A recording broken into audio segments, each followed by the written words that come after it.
क्या आपने कभी सोचा है अगर सब अपनी मर्जी से नोट छापने लगे तो आखिर क्या होगा?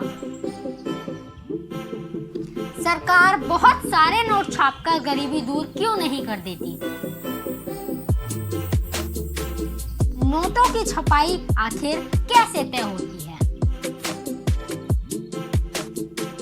एक बार में कितने नोट छाप सकती है आरबीआई? भारत में आखिर नोट कहाँ छापे जाते हैं? आखिर कहाँ से आते हैं नोट छपाई के पेपर और स्याही? 200, 500 और 2000 के नोट छापने पर कितना खर्च आता है? आइए जानते हैं इन सभी सवालों के जवाब, साथ ही साथ अर्थशास्त्रियों के विचार। हाय स्पेक्टेटर्स, मैं हूं एकता और पेश हूं आपके सामने एक नई तरोताजा वीडियो के साथ। अगर आपने सब्सक्रिप्शन बटन अभी तक नहीं दबाया है तो प्लीज दबा दीजिए और नोटिफिकेशन के लिए पास वाले बेल आइकन को भी जरूर दबा दें। अर्थशास्त्री बताते हैं कि कोई भी देश अपनी मर्जी से नोट नहीं छाप सकता है। नोट छापने के लिए कई नियम, कायदे, कानून बने हुए हैं। अगर देश में ढेर सारे नोट छपने लगे तो अचानक सभी लोगों के पास काफी ज्यादा पैसा आ जाएगा और उनकी आवश्यकताएं भी बढ़ जाएंगी। इसे हम एक फॉर्मूले से भी समझ सकते हैं। फॉर्मूला ये है कि किसी भी देश में बनने वाली गुड्स एंड सर्विस यानी सामान और सेवा की कीमत उस देश की प्रेजेंट करेंसी के बराबर होती है। यानी जिस भी देश में जो सामान की कीमत है वो उस देश की प्रेजेंट करेंसी के बराबर होती है। चलिए इस बात को हम एक उदाहरण से समझ लेते हैं।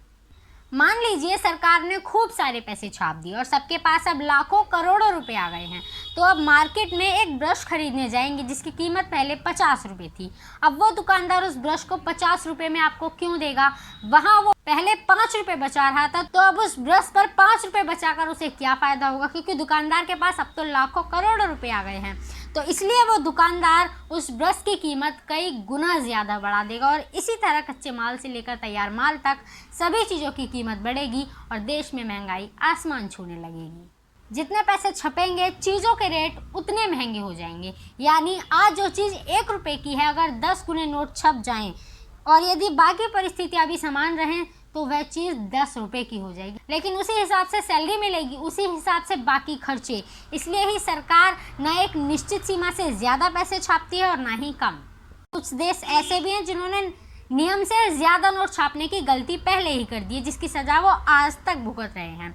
दक्षिण अफ्रीका में स्थित जिम्बाब्वे ने भी एक समय बहुत सारे नोट छापकर ऐसी गलती की थी। इससे वहाँ की करेंसी की वैल्यू इतनी ज़्यादा गिर गई कि लोगों को ब्रेड और अंडे जैसी बुनियादी चीज़ खरीदने के लिए भी थैले भर भर कर नोट दुकान पर ले जाने पड़ते थे। नोट ज़्यादा छापने की वजह से वहाँ एक अमेरिकी डॉलर की वैल्यू 25 मिलियन जिम्बाब्वे डॉलर के बराबर हो गई थी। और इसी तरह का हाल दक्षिण अमेरिका के देश वेनेजुएला का भी हुआ। वेनेजुएला ने केंद्रीय बैंक की अर्थव्यवस्था को संभालने के लिए ढेर सारे नोट छाप डाले। इससे वहाँ महंगाई हर 24 घंटे में बढ़ने लगी। यानी खाने पीने की चीज़ों के दाम रोज़ाना डबल हो जाते थे। बाजार में रोज़मर्रा के सामान मिलना बंद हो गया था। यहाँ 1 लीटर दूध और अंडे खरीदने के खातिर लोगों को लाखों नोट खर्च करने पड़ रहे थे।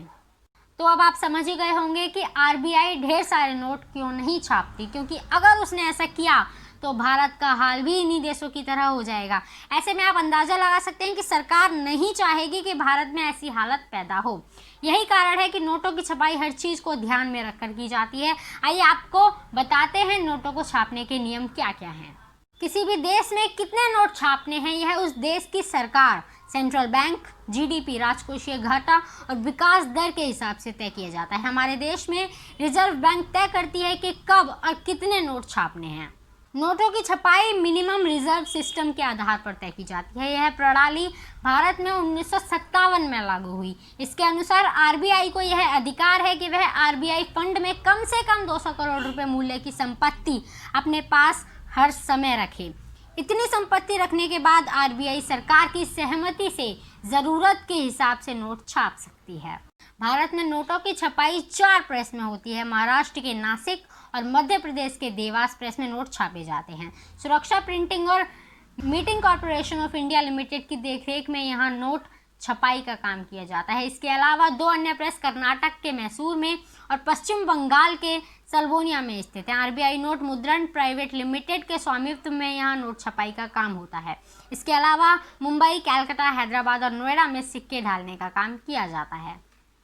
मध्य प्रदेश के होशंगाबाद में सरकार द्वारा संचालित एक सुरक्षा पेपर मिल है। यहीं से भारत की सभी 4 प्रेसों के लिए नोट बनने में इस्तेमाल होने वाले विशेष मुद्रा कागज की आपूर्ति की जाती है। इसके अलावा काफ़ी मात्रा में इन कागजों का दूसरे देशों के साथ आयात भी किया जाता है। नोट छापने के लिए ऑफसेट स्याही का निर्माण मध्य प्रदेश के देवास स्थित बैंकनोट प्रेस में होता है, जबकि नोट पर जो उभरी हुई छपाई आपको नज़र आती है उसकी स्याही सिक्किम में स्थित स्विस फर्म की यूनिट SICPA में बनाई जाती है। 200, 500 और 2000 रुपये छापने का कितना खर्च आता है? आरबीआई 1 रुपये के नोट को छोड़ सभी करेंसी को प्रिंट करती है। अपनी वार्षिक रिपोर्ट में आरबीआई ने कहा कि 200 रुपये के नोट को छापने में 2.93 रुपये खर्च होते हैं। वहीं 500 रुपये की प्रिंटिंग कॉस्ट 2.94 रुपये और 2000 रुपये की लागत 3.54 रुपये बैठती है। कोई भी देश सामान्यतः जीडीपी के 2 से 3% बराबर नोट छाप सकता है। इस कारण अधिक नोट छापने के लिए जीडीपी को बढ़ाना बहुत ज़रूरी होता है और जीडीपी बढ़ाने के लिए विनिर्माण व सेवा जैसे विभिन्न क्षेत्रों की वृद्धि, व्यापार घाटे को कम करने आदि जैसे कारकों पर ध्यान देना होता है। अगर आपको वीडियो पसंद आई है तो लाइक, कमेंट, शेयर, सब्सक्राइब सब कर दें। और अगर आपका कोई डाउट या क्वेश्चन है तो आप नीचे कमेंट बॉक्स में भी लिख सकते हैं। साथ ही साथ आप इनमें से किसी भी सोशल मीडिया अकाउंट पर अपने क्वेश्चंस पुट अप कर सकते हैं, मैं ज़रूर जवाब दूंगी। बाकी मिलते हैं अगली वीडियो में, तब तक के लिए गुड बाय।